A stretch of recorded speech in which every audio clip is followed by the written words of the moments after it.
There is a fish in your lake that has already met you. Maybe you don't remember the moment. Maybe it was 2 seasons ago on an ordinary evening when something hit your lure hard, fought for 11 seconds, and then was gone. The hook pulling free just as you leaned into the net. You checked your line, shrugged, and cast again. Within the hour, you had forgotten that fish completely. The fish did not forget you. Somewhere beneath the surface tonight, in the exact stretch of water you fished last weekend, that same fish is holding station a few feet from where your lure landed. And it is doing something almost no angler ever considers. It is remembering. Not vaguely, not as some blurred animal instinct, but with a precision that would surprise most biologists 20 years ago. It remembers the particular flash of your spinner blade, the exact wobble of your crankbait's retrieve, the specific moment the water pressure against its flank told its whole body, with total certainty, that something was wrong. This is not a comforting bedtime story about clever fish outsmarting careless anglers. It is closer to something stranger, a working memory system built by millions of years of evolution for exactly one purpose: to keep a soft, edible animal alive in a world where every mistake can be the last one it ever makes. And every time you cast into water you have fished before, you are casting into a place that may already hold a permanent record of you. Welcome back to Hidden Waters. If you've ever wondered why a spot that fished perfectly last month suddenly goes cold, or why the same lure that worked for weeks stops producing overnight, stay until the end. The final section covers something almost no angler is ever told: exactly how long that memory lasts and why it can outlive an entire fishing season. Let's go beneath the surface. Number 1, the moment the memory is made. For a long time, anglers assumed a hooked and lost fish simply swam off unharmed, as if nothing significant had happened. Biologists who study fish learning see it very differently. The instant a hook sets, even for a few seconds, a fish experiences a short, intense surge of stress hormones, a jolt of physiological alarm that floods its system in a fraction of a second. That is not a minor inconvenience to a fish's nervous system. It is one of the most significant events in its entire life. And animals, all animals, fish included, are wired to encode the events that nearly kill them with far more precision than the ordinary, uneventful hours in between. It's the same mechanism that makes a person flinch, years later, at a sound linked to a past accident they can barely consciously recall. The brain doesn't need repetition to build a memory like that. It needs intensity. And to a fish, a hook is about as intense as the water ever gets. Number 2. The fish that never gets caught the same way twice.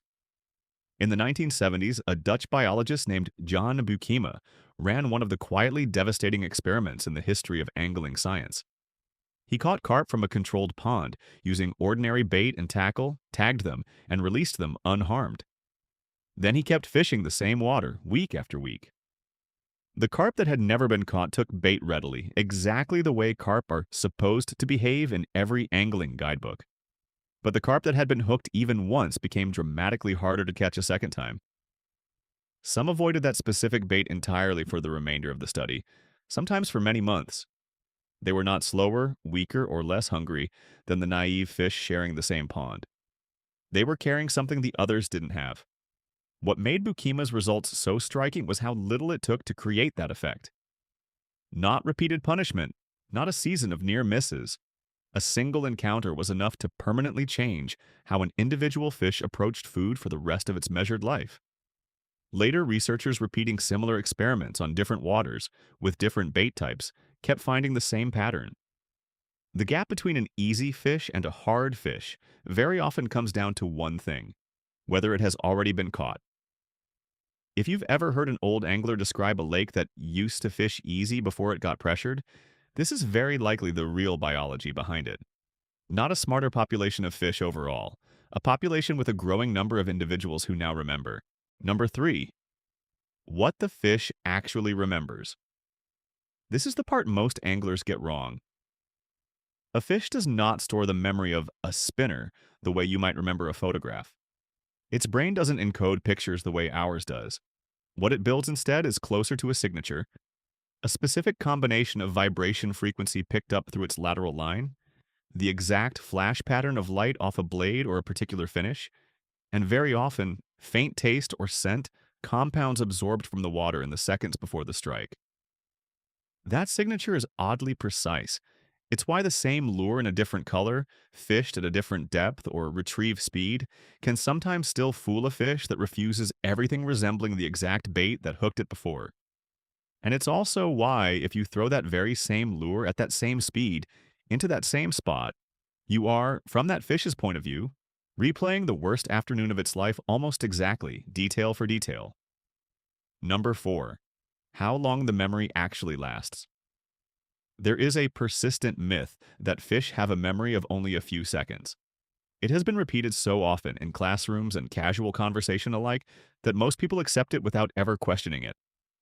It is not true, and it was never based on solid evidence. Multiple long-term studies on species ranging from carp to trout to reef fish have documented associative memories lasting for months at a time. In some carp research, hook avoidance behavior measurably persisted for well over a year after just one negative encounter. A year is not a season. It's not even close.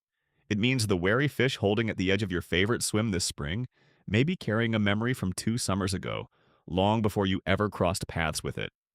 Whether you were the one who hooked it, or it learned from an entirely different angler on a completely different afternoon. The 3-second memory idea likely survives because it's comforting. It lets us believe every cast is a fair, clean chance, unaffected by history. The real research paints a very different picture. A lake is not a blank slate that resets itself overnight. It is an accumulating archive, and every fish swimming in it is, in its own limited way, a small living record of everything that has ever gone wrong for it in that water. Number 5. It isn't just other species that prove this. Carp are the best studied example, but they are far from the only one. Fisheries researchers tracking pike in catch and release waters have documented individual fish becoming measurably harder to fool, with lures resembling ones that hooked them previously. Largemouth bass show the same pattern in heavily fished reservoirs in North America. Biologists call it hook avoidance learning, and it's one of the quiet reasons catch rates on popular public lakes tend to decline through a season, even as the fish population itself stays completely stable. This isn't a carp-only phenomenon, it's a freshwater-wide one. Wherever a fish has a brain, complex enough to associate a specific sensory event with danger, and enough time to encounter that event more than once, this kind of learning shows up. Number 6. It's not just the lure, it's the place. Fish build what researchers call a cognitive map, a detailed internal layout of their home range, refined over years of following the same routes, the same structure, the same feeding areas. When something frightening happens at a specific location, that location itself becomes tagged in the memory alongside whatever caused it. This is why a swim that produces fish reliably all spring can suddenly go quiet after 2 or 3 are landed from it, even if you change your entire tackle setup. The fish haven't necessarily left. The ones still holding there have started associating that exact stretch of bank, that particular silhouette against the sky, that specific pattern your cast makes when it lands, with danger, regardless of what's actually tied to your line. Over a full season on a well-fished lake, this adds up one encounter at a time. Anglers call the result an educated lake. Biologically, it's simply a body of water full of individual memories layered on top of each other. So the next time you're standing at the water's edge and a spot that should be holding fish gives you nothing, no pulls, no follows, no interest in a presentation that's worked a dozen times before, consider a different explanation than bad luck.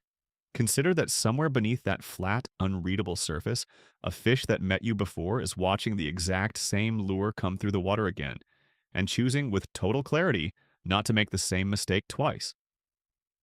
You are not just fishing a lake, you are fishing a body of water that remembers you back. One strike, one refusal, one long, patient season at a time. And maybe that's the real reason this sport never gets old. Not because the fish are simple creatures waiting to be tricked, but because they aren't. Every refusal is information. Every quiet swim is a fish somewhere making a decision based on something it learned the hard way. You are not competing against a lake. You are competing against its memory of you. And that is a far more interesting opponent than luck. Tell me in the comments, have you ever fished the same spot for years and started to believe one particular fish was avoiding you specifically? I want to hear about it. I read every comment. I'll see you in the next one.